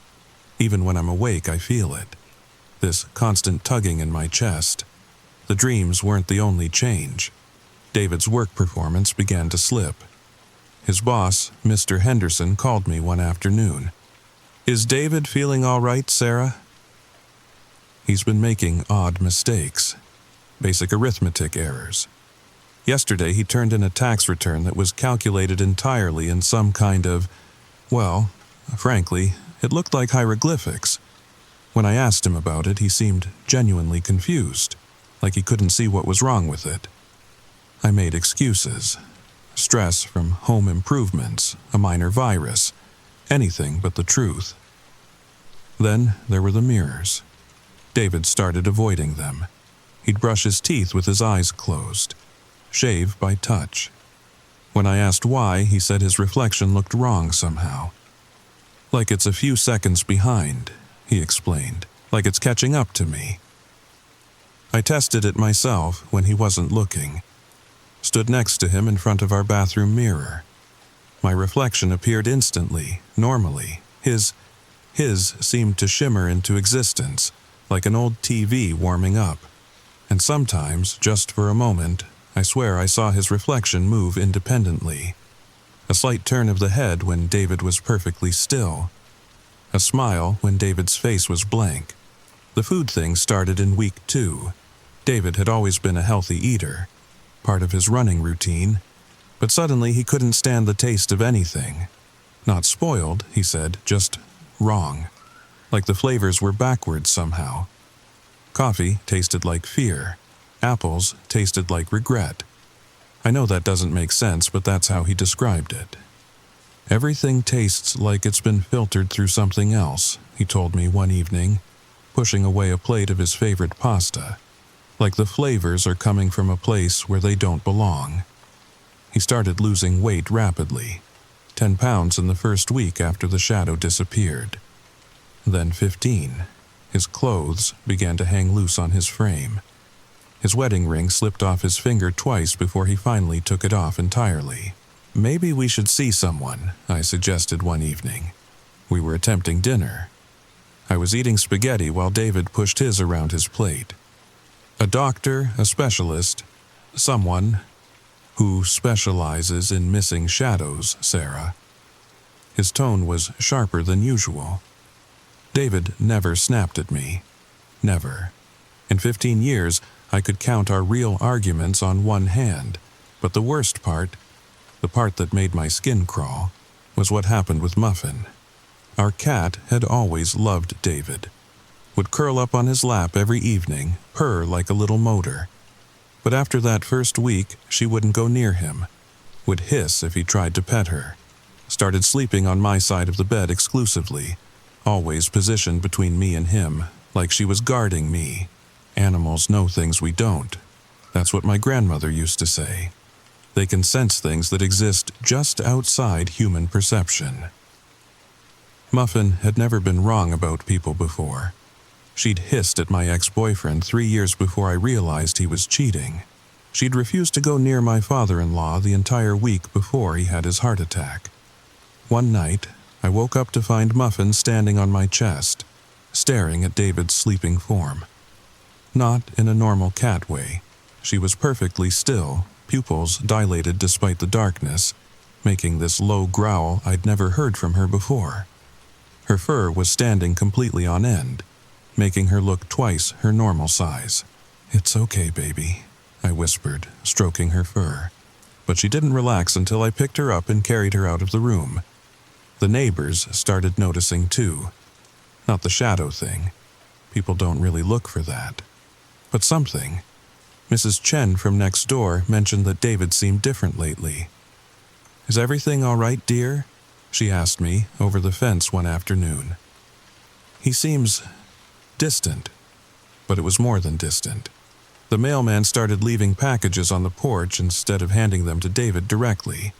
When I asked why, he shrugged uncomfortably. "Just feels safer that way, ma'am." The kid who mowed our lawn made excuses to only come when David was at work. Even the Jehovah's Witnesses, who had been regular visitors to our neighborhood for years, started crossing the street to avoid our house. It was like everyone could sense something was wrong, even if they couldn't name it. Then came the night I heard David talking to someone. I woke up around 3 a.m. He wasn't in bed, which had become normal, but I heard his voice from downstairs, soft, conversational. I crept to the top of the stairs, listened. "I understand," he was saying. "Yes, I know what's expected." Silence. But she doesn't need to be involved. Sarah stays out of this. More silence. But there was something else now. A sound I couldn't identify. Like whispers, but too low to make out words. Like static, but with rhythm. Like breathing, but too deep to be human. "Fine. 3 weeks, you said, that's all?" I came down the stairs, heart pounding. Found him in the kitchen, alone. Cell phone nowhere in sight. "Who were you talking to?" He turned, and for just a second, just a split second, I swear his eyes were completely black. No iris, no pupil, just black. Then he blinked, and they were normal again. His normal green eyes. "No one," he said. Must have been talking in my sleep.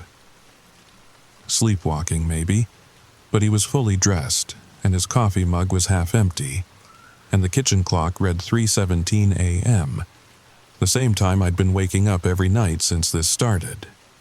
By the end of week 2, I couldn't take it anymore. I started researching, not Google. That gave me nothing but Peter Pan references and shadow puppet tutorials. I went deeper, old books at the Portland Library's archive section. Forums that required 3 levels of verification to access. Academic papers about obscure physics phenomena. The librarian in the archives section, Mrs. Patterson, was a thin woman in her 70s who'd worked there for decades. She knew where to find things that weren't in any computer database. "Shadow phenomena," she mused when I asked. "That's an unusual request." "Supernatural research?" "Academic," I lied. She disappeared into the basement stacks and returned with a box of materials. "These haven't been cataloged in the digital system yet." Some very old, very unusual publications. Handle with care. That's where I found it. A paper from 1987, published in a now-defunct Journal of Paranormal Studies. Shadow displacement and dimensional anchoring. 3 case studies from the Pacific Northwest. My hands shook as I read it. The journal itself was unsettling, published by something called the Institute for Liminal Studies, which had apparently closed in 1988. The paper's author was Dr. Elizabeth Marsh, and a handwritten note in the margin indicated she had disappeared during field research in 1989. Case number 2 was from Portland, 1983. A man named Robert Miles suddenly stopped casting a shadow. Within a month, he disappeared entirely. Not missing, disappeared. His wife reported that he seemed to fade over time, becoming more translucent until one morning. He simply wasn't there anymore. But the worst part was what his wife said in the interview. He told me they were calling him home, that his shadow had already gone ahead to prepare the way. The other cases were similar. A woman in Seattle, 1976. A teenager in Spokane, 1981. All lost their shadows first. All disappeared exactly 21 days later. All left behind loved ones who reported the same phenomena: temperature drops, mirror distortions, animals refusing contact, and always the conversations with invisible entities. Dr. Marsh's conclusion was chilling. The shadow appears to be more than a simple optical phenomenon. In these cases, it may represent a form of dimensional anchor, keeping the individual tethered to our reality.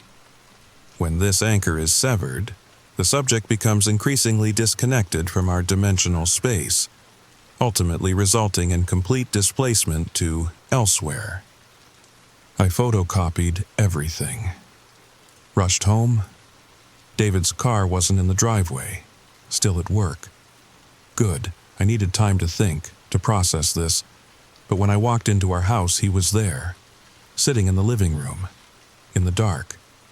"You left work early," I said, trying to keep my voice steady. "So did you." His voice was different, deeper. "You went to the library." I hadn't told him I was going. "How did you—" "I know a lot of things now, Sarah." He stood up, and even in the darkness I could see him too clearly, like he was lit from within somehow. Things I wish I didn't know. The temperature in the room had dropped at least 20 degrees since I'd walked in. I could see my breath, but David showed no signs of feeling the cold. "David, you're scaring me." "I'm scaring myself." He moved closer, and the air grew colder still. "Do you want to know what happened? Really want to know?" I nodded, unable to speak. That morning, 3 weeks ago, during my run, I took a different route, went through Laurelhurst Park instead of down Maple. There's a path there through the trees. I've run past it 100 times, but never taken it. But that morning, something called to me, a voice maybe, or just a feeling. He was close enough to touch now, but I couldn't bring myself to reach out. The path led to a clearing I've never seen before. Shouldn't exist, really. The park isn't that big. But there it was, and in the center. He paused, and when he continued, his voice was barely a whisper. There was a door, just standing there. No building, no frame. Just a door, made of something that wasn't wood or metal, something that hurt to look at directly. David. It was open, just slightly. And through the crack I could see darkness. But not empty darkness. It was full of things. Moving things, watching things, and they saw me looking. He sat down suddenly, like his legs had given out. They spoke to me. Not in words, in thoughts, in feelings. They said I'd been chosen, that my shadow was the down payment, and the rest of me would follow when the time was right. 21 days, they said. 3 weeks. I did the math. Today was day 18. "We can fight this," I said, dropping to my knees beside him. "We can find help." There has to be someone who knows about these things. He looked at me then, and tears were streaming down his face. "The door is inside me now, Sarah. I can feel it opening wider every day. And when it opens all the way..." He touched my face gently. "I don't want you to see what comes through." That night, I didn't sleep. I sat up watching David, holding his hand, feeling the pulse that proved he was still human, still mine. But his skin was cold, and getting colder. And sometimes, when he breathed, I heard that sound again. The whispers, the static, the breathing that was too deep to be human. 3 more days. We had 3 more days. The last 3 days blurred together like watercolors in rain. Day 19. David stopped eating entirely. Couldn't even pretend anymore. He sat at the breakfast table while I sobbed into my cereal, apologizing over and over for something that wasn't his fault. "Remember our trip to Cannon Rock?" he said suddenly. "Our 5th anniversary. You tried to surf." I laughed through my tears. Fell off the board immediately. "But you said you loved me anyway." "I still do. I always will." He smiled, but it was sad. Hold on to that, the real memories. Not what comes next. I called in sick again. Couldn't leave him. We spent the day looking through photo albums, watching our wedding video, talking about everything except what was happening. But I kept checking the shadows. Mine followed me faithfully. His absence of shadow seemed to grow larger somehow, like a black hole where light went to die. The house itself seemed to be responding to David's condition. Lights flickered when he walked under them. The temperature dropped wherever he went. And the mirrors, God, the mirrors. His reflection was now showing things that weren't there. Places that weren't our house, people who weren't me. Day 20. David couldn't touch things properly anymore. His hand passed partially through his coffee mug before finding purchase. When he tried to hug me, I felt him, but also didn't. Like hugging a memory of warmth rather than warmth itself. The mirror thing got worse. His reflection was now minutes behind, sometimes showing him entering a room long after he'd left. And in those reflections, I started seeing things. Dark shapes standing behind him, waiting. I tried calling the number I'd found in Dr. Marsh's paper, the Institute for Liminal Studies. The line had been disconnected for years. I searched for other researchers, other experts. Found nothing. This was happening to us alone, in a world that wouldn't believe it even if we could prove it. That night, he wrote me a letter, sealed it, made me promise not to open it until after. After what? I asked. But we both knew. Day 21. Today. This morning. I woke up alone. David was in the backyard, standing in the exact spot where he'd first noticed his shadow was gone. The sunrise was beautiful, gold and pink spreading across the Oregon sky, but the light avoided him, flowed around him like he was a gap in reality. "It's time," he said when I approached. "Please don't go." I was crying again. Had been crying for days, really. "I don't think I have a choice." He tried to take my hand, but his fingers passed through mine. "But Sarah, I need you to know something, whatever takes my place, because something will try. It's not me. No matter how much it looks like me, sounds like me, it's not me." "What do you mean, takes your place?" But before he could answer, the air began to shimmer. Right there in our backyard, between the oak tree and the fence, a door appeared. The same door he'd described. Made of something that defied understanding, covered in symbols that hurt to perceive directly. It was opening. Through it came darkness. Not the absence of light, the presence of something else, something hungry and patient and older than should exist. David turned to me one last time. For a moment, just a moment, I saw his shadow again, but it wasn't on the ground. It was standing behind him, separate, wearing his face but wrong, its smile too wide, its eyes too deep. "I love you," David said. Then the shadow. David stepped forward, merged with him, and both were pulled through the door. It slammed shut, disappeared. Left me standing alone in my backyard while the neighbors' sprinklers turned on and the world continued like nothing had happened. That was 6 hours ago. I'm in my kitchen now, recording this.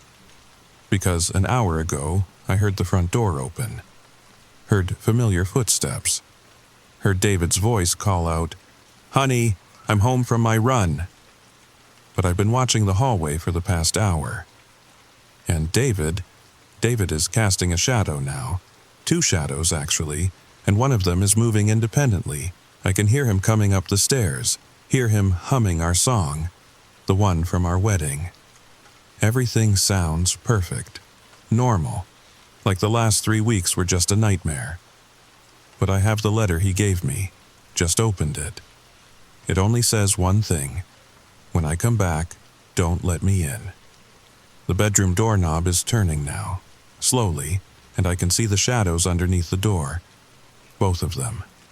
One is perfectly still, the other is writhing. "Sarah?" David's voice, perfect and familiar. "Why is the door locked, honey?" I'm going to stop recording now, going to climb out the window, going to run. But before I go, if you're listening to this, if someone finds this, check the shadows, count them. And if the number doesn't match, run. Because the thing wearing my husband's face is laughing now. And it's not David's laugh. It's the sound of doors opening in places that should stay closed. It's the sound of things that were never meant to be here, finding a way in.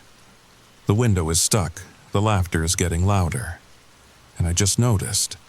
I'm not casting a shadow anymore either. If you made it this far, check behind you. Right now, is your shadow where it should be?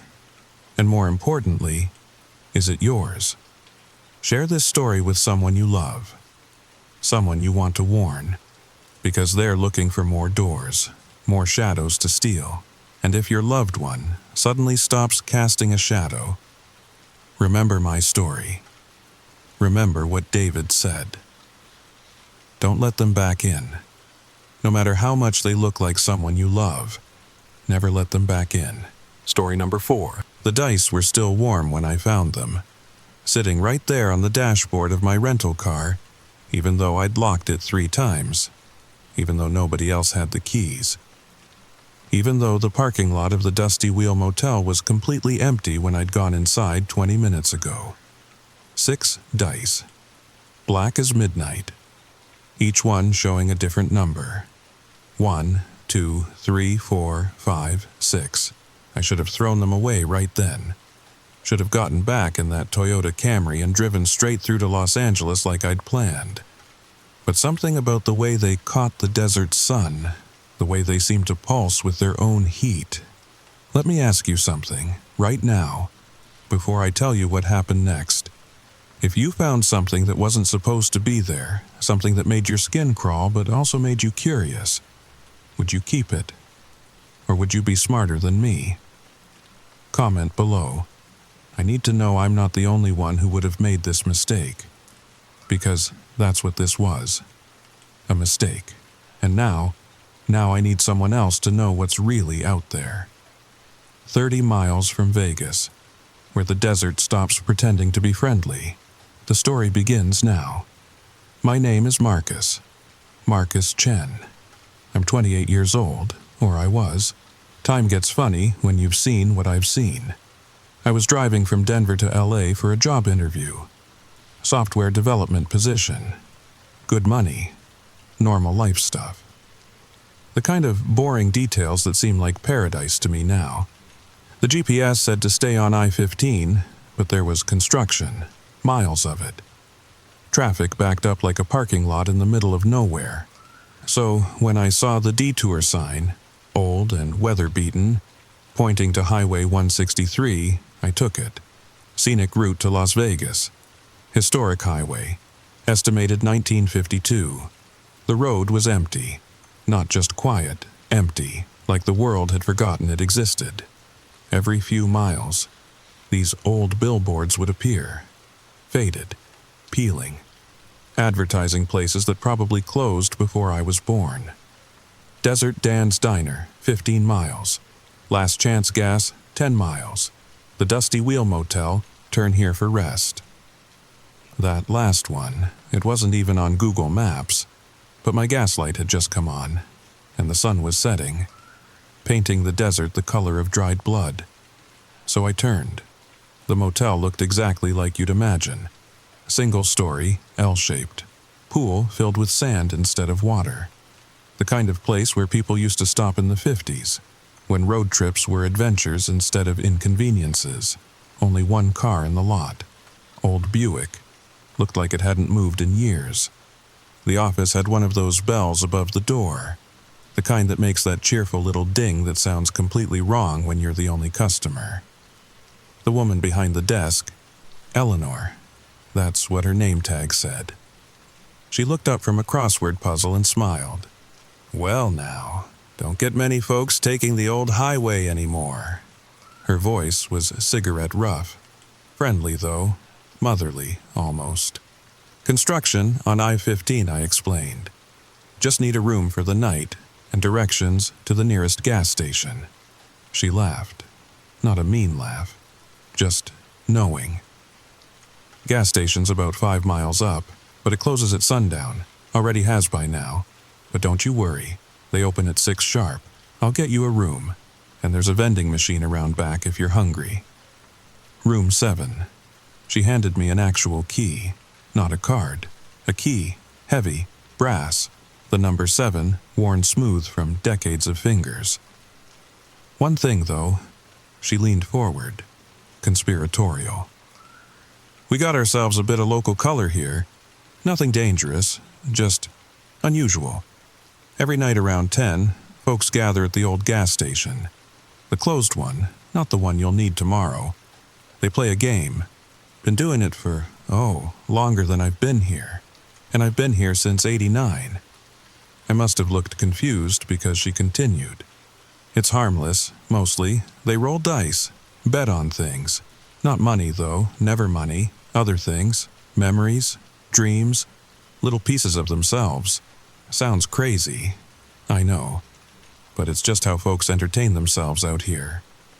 Desert makes people creative. She winked. If you're curious, it's at the Sinclair station, the one with the green dinosaur. Can't miss it. Right at mile marker 30, exactly 30 miles from Vegas proper. They'll be expecting you. Expecting me? Oh, they always know when someone new is in town. Desert's got eyes, you know. I took the key, thanked her, walked to room 7, trying to shake off the feeling that I'd just been invited to something I didn't understand. The room was clean. Dated, but clean. Painting of a desert sunset above the bed. TV that probably got 3 channels. Little coffee maker with packets of Folgers from 1987, judging by the design. I sat on the bed, pulled out my phone. No signal, of course. That's when I noticed the book on the nightstand. Leather-bound, no title. Inside, handwritten entries. Different handwriting, different pens, different years. June 3rd, 1994. Played the game. Lost my fear of spiders. Can't remember why I was ever afraid. October 15th, 2001. Won 3 rounds. Got back the memory of my daughter's first word. Worth every risk. March 22nd, 2010. Don't play with the man in the yellow shirt. He doesn't lose. August 8th, 2018. The dice know things. They know what you want before you do. The last entry was from yesterday. December 14th, 2024. New player coming tomorrow. The dice told us. They're already in his car. My blood turned to ice water. I ran outside, yanked open the rental car door. There they were.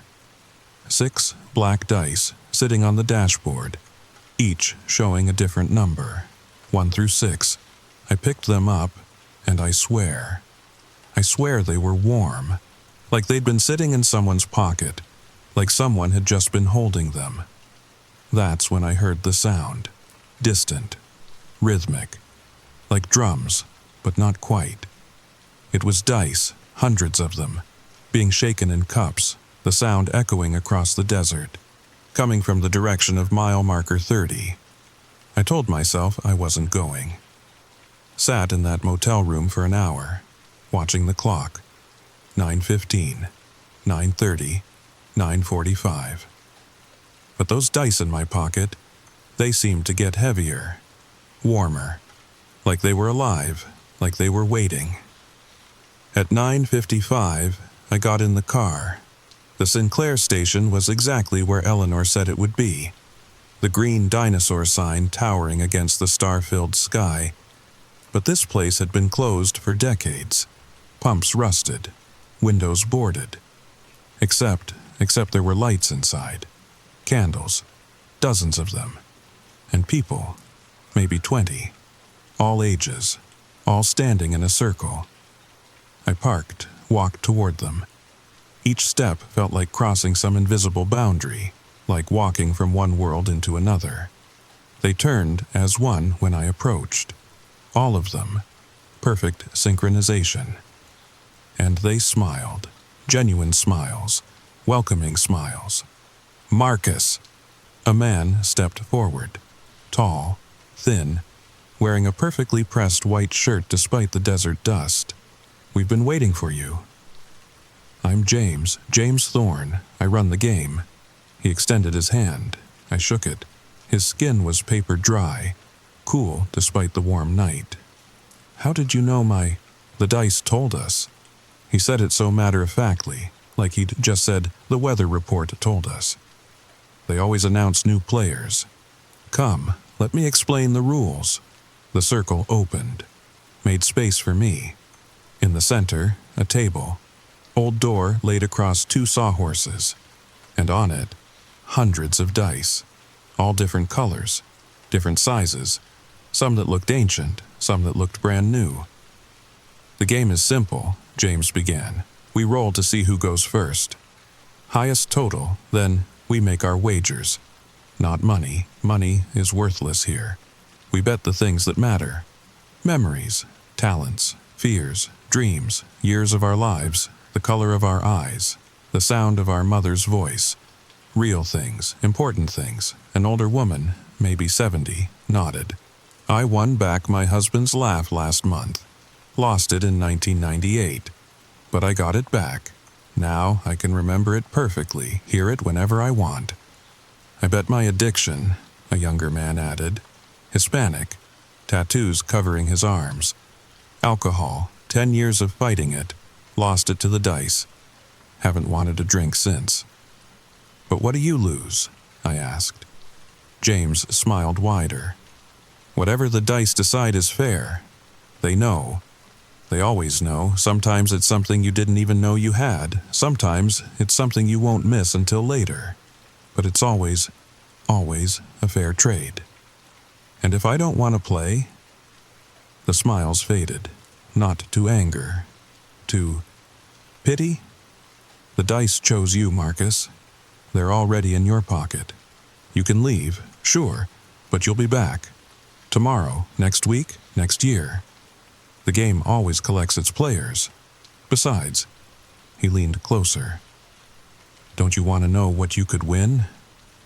What you could become?" I reached into my pocket. The 6 black dice were vibrating, humming, alive. "One game," I heard myself say. "Just one." The circle erupted in laughter, warm laughter, the kind you hear at family reunions. "That's what we all said," the old woman chuckled. 23 years ago for me, just one game." James gestured to the table. "Roll for order." I threw the dice. They danced across the wood, sounded like thunder, like whispers, like music. All 6s. The circle went silent. "Well," James said quietly, "that hasn't happened in a very long time. You go first, Marcus. What will you wager?" I thought about it. What did I have that I could afford to lose? What did I want that was worth the risk? "My insomnia," I said finally. 3 years of barely sleeping, I'll bet that.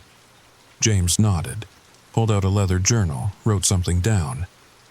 "And what do you want to win?"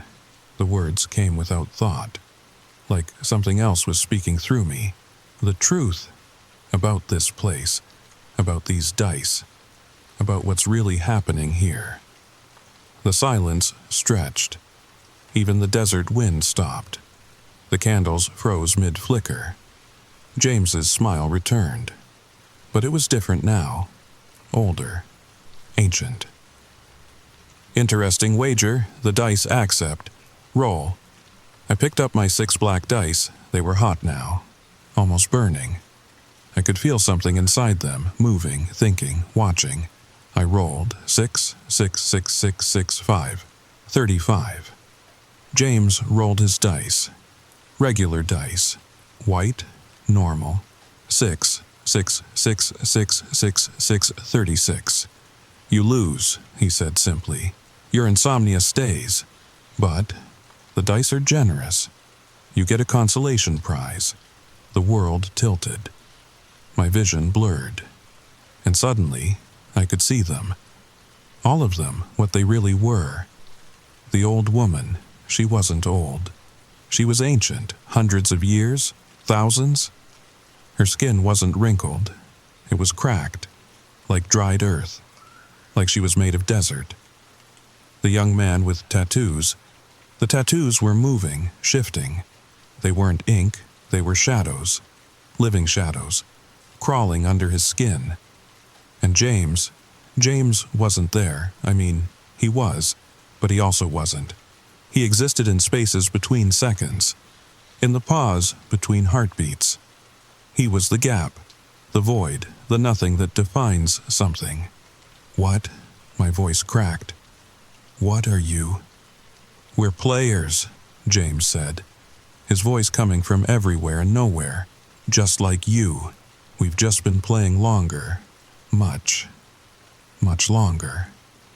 "The dice," the old woman explained, her voice like wind through canyons. "They don't just take and give. They change, transform, evolve. Every game makes you more or less, depending on how you see it."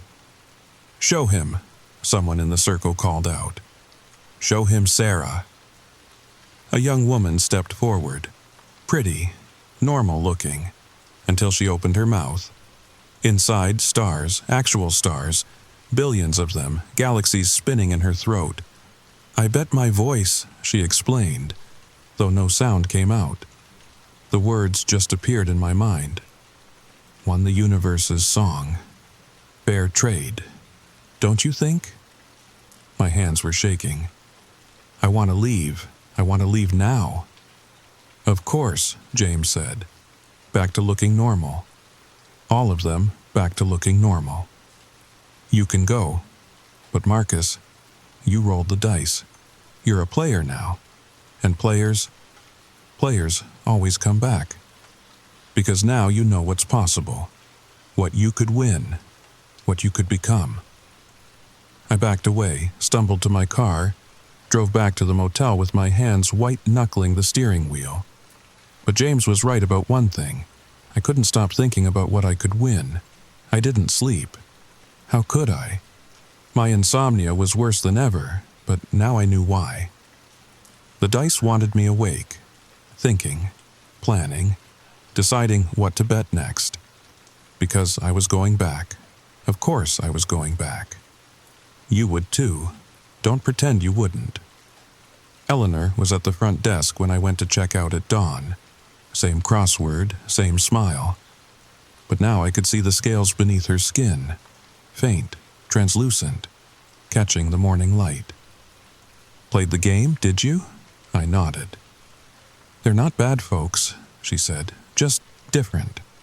Been out here so long they forgot what it's like to be regular human. but they remember being new, being scared. They'll help you if you let them. What are they exactly?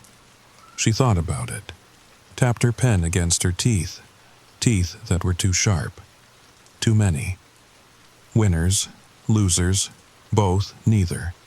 The game changes you, but you change the game too. Every new player brings new possibilities, new things to win, new things to lose. That's why the dice called you. You have something they want. What? Won't know until you bet it.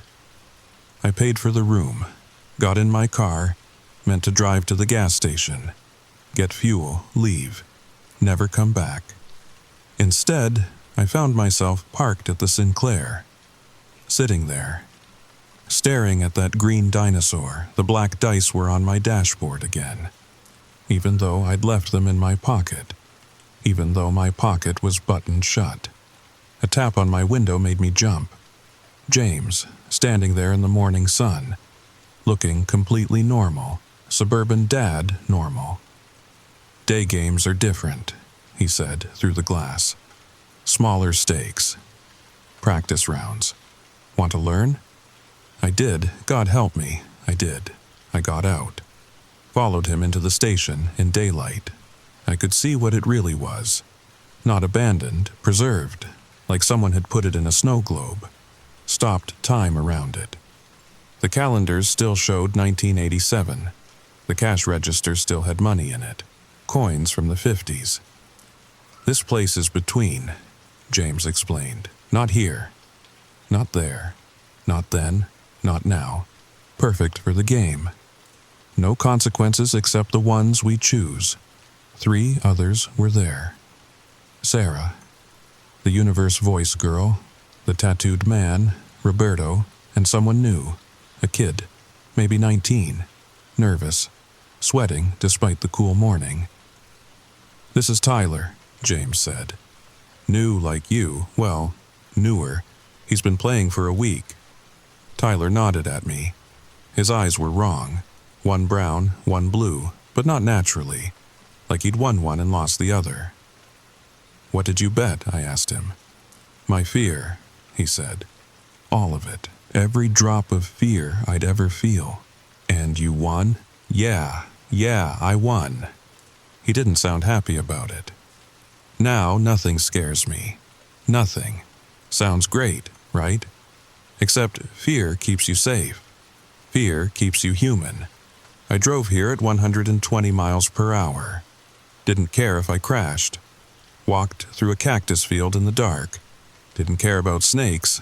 I'm going to die, probably soon, and I don't care about that either. James pulled out dice. Regular ones today. White. Clean.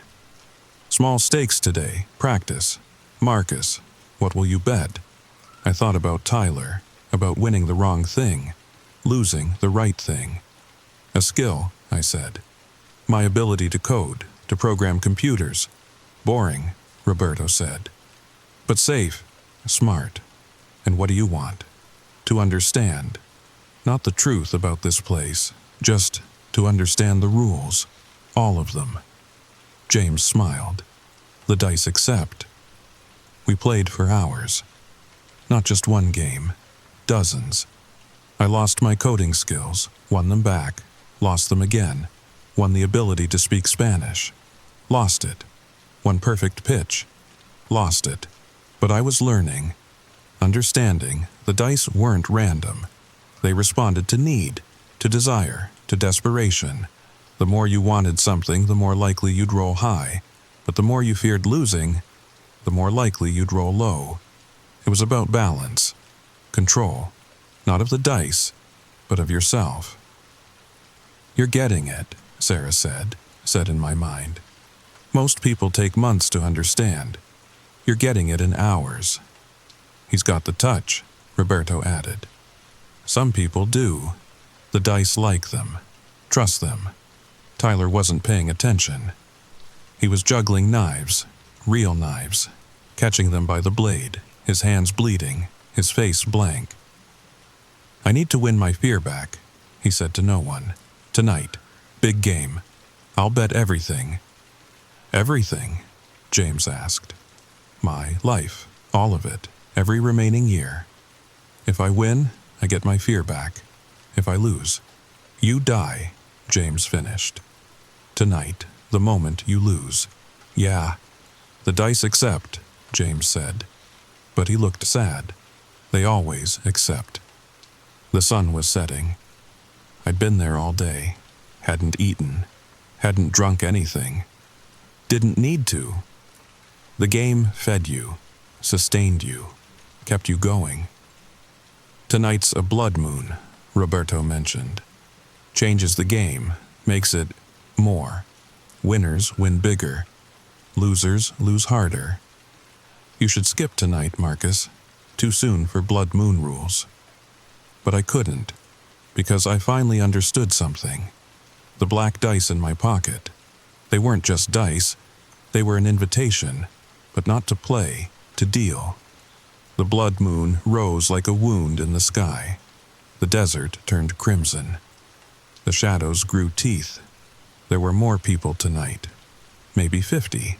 Some I recognized from last night. Others were new, or old. It was hard to tell. Time didn't work right here. I saw a woman who looked 20, but her eyes were centuries deep.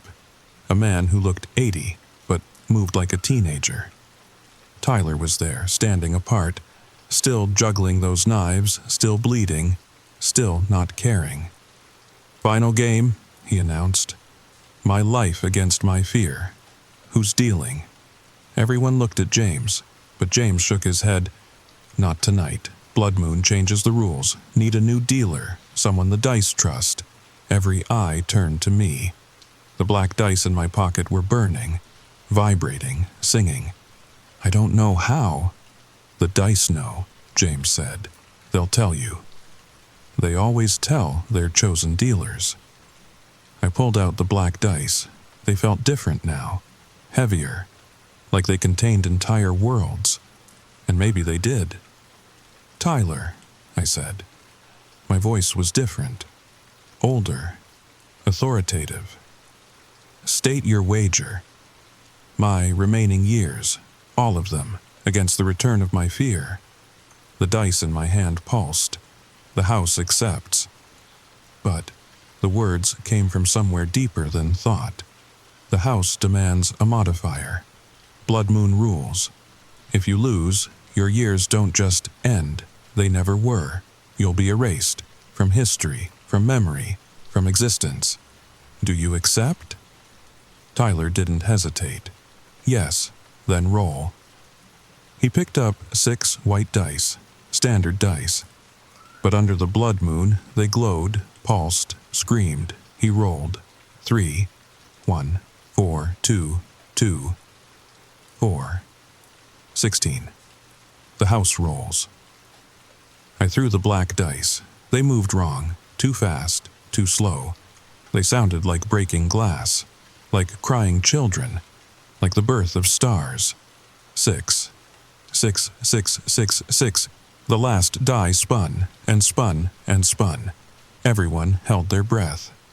Even the wind stopped. 1, 31. The house wins, I announced. Tyler smiled. The first genuine emotion I'd seen from him. Thank you, he said. Then he was gone. Not disappeared, not vanished. Gone, like he'd never been. I couldn't remember his last name, couldn't quite picture his face. In another minute, I wouldn't remember him at all. Except, the black dice remembered. I could feel him inside them. His years, his existence, trapped, preserved, waiting. The house always wins, James said quietly. That's why we need dealers. Someone to be the house, someone to hold what's lost. I don't want this, I said. No one does. But the dice chose you. And now you know why. The old woman, ancient woman, approached. Every dealer gets one gift, she said. One free win. No wager needed. The dice offer it as payment. For your service. What do you want, Marcus? I thought about it. Really thought about it. I could ask for anything. wealth, power, immortality, love, knowledge. I want to go home, I said. I want to forget this place, these people, this game. I want my normal life back. The circle went quiet. That's never been asked before, James said. Usually people want more, I finished. They want more. But I don't. I just want to be Marcus Chen, software developer. Insomniac, normal. The black dice grew cold in my hand. For a moment, I thought they'd refuse. Then they crumbled, turned to dust. Black dust that swirled up into the blood moon sky. The house accepts, James said. And he was crying, actually crying. Go, Marcus. Go now. Before the moon sets. Before the game realizes what it's lost. I ran to my car, started it, drove. The last thing I saw in my rearview mirror was the circle of players, waving, some sad, some happy, all of them envious. Because I'd won the one thing none of them could. The ability to walk away. But walking away isn't the same as staying away. I made it to LA that morning as the sun painted the mountains gold, checked into a downtown hotel, showered off the desert dust, put on a clean shirt, pretended the last 2 days had been a fever dream. The interview went well. Too well. I answered questions before they finished asking them, solved problems they hadn't even presented yet. It was like my mind had been sharpened, refined, by something I couldn't quite remember. Impressive, the hiring manager said. We've never seen coding intuition like this. It's almost like you can read the machine's thoughts. I got the job, started immediately, threw myself into work with an intensity that surprised everyone, including me. 16-hour days, complex algorithms. Impossible deadlines met with ease. But at night, in the quiet of my studio apartment, I'd find myself staring at my dashboard. Empty, always empty, and feeling like something was missing, something important. The insomnia was gone.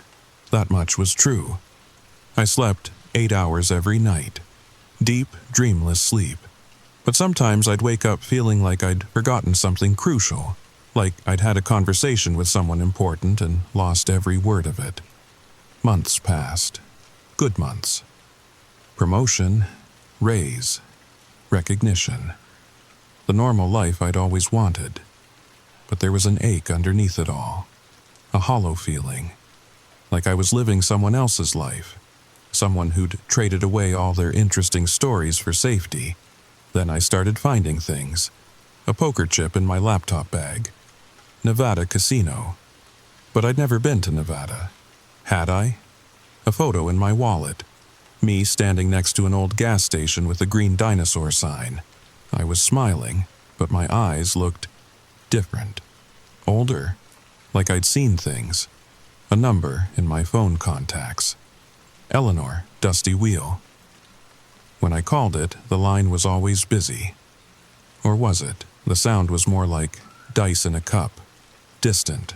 Rhythmic. And the dreams started. Not the usual anxiety dreams about work or relationships. Desert dreams.